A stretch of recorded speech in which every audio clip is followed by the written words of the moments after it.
Pretty much everybody has a microwave in their home. You might know how they work, you might not. They shoot out a form of low energy radiation, microwaves, which cause molecules to gain energy and then rapidly heat up.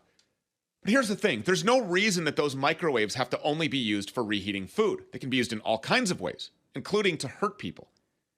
For years, police and would-be tyrants have been developing their own heat rays. Microwave cannons that can force protesters to disperse by cooking them from the inside. They use them in Australia against anti-lockdown protesters, and you'd better believe that they'll use them here too.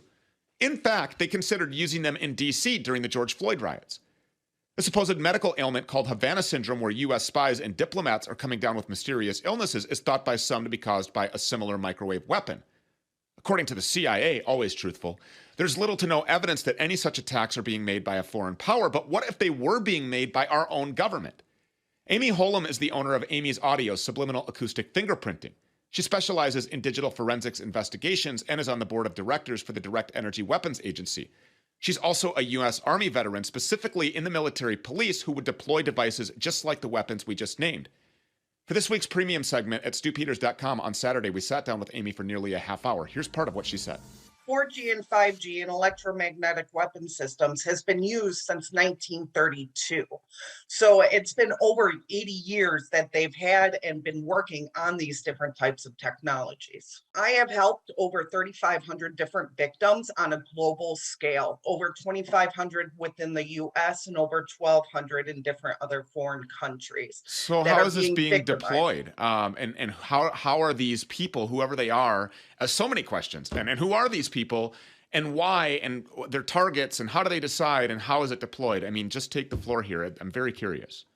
Well, a lot of this has to deal with, depending on how they're decided, the DoD and the FBI have a list of people who have been chipped and implanted. So a lot of those lists goes down to using the fusion centers to local police officers to target and harass them and to use these different types of technologies.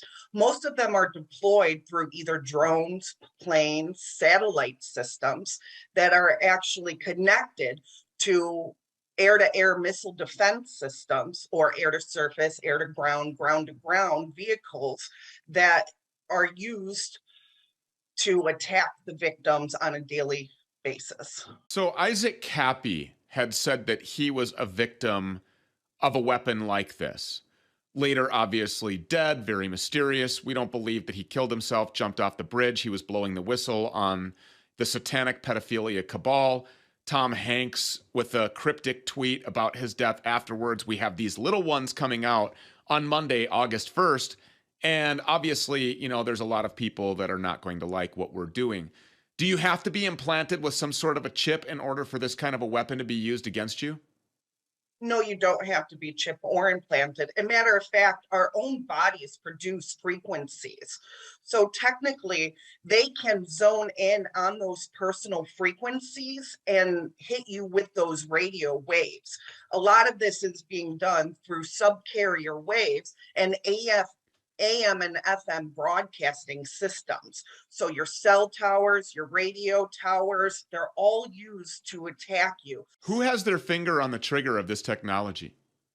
A lot of it is US military. Any actual foreign military owns these weapon systems, from NATO to the British Royal Military, to the Russians, to Chinese government systems, to even our own US. What they're doing basically is using Northcom systems along with NATO, and they're selling the links to the child human sex trafficking rings using third-party contractors.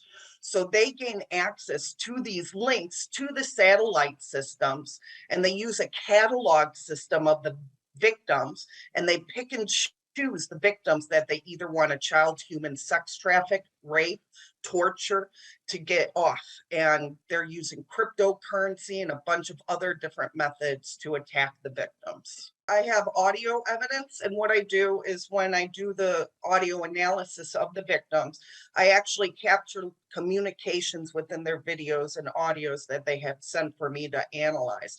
So I capture all the radio frequencies and telecommunications of these criminal network systems. I have created a patent to live stream and broadcast their communications. It's not released yet, but it will be, where people will be able to download it and will be able to track and trace and live stream and broadcast these criminals in real time.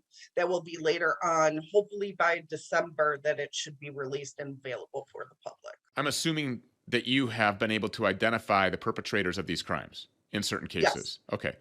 And you know their names and you know where they are and you know who deployed the weapon. yes. Okay, who are some of these people? A lot of these are major elites. They are popular criminals. Right now, a lot of them are between the Biden administration and the Obama administration. Clintons are running 348,628 children in child human sex trafficking rings. They have to deal with companies and corporations like Starlink, Amazon, Synergy, Lumina, biotech, Pfizer companies are all involved with this too as well. There's different companies and corporations from NATO, US Department of Energy. Wow, heavy stuff from a credible source. The entirety of that nearly half-hour conversation will air this Saturday at stewpeters.com. If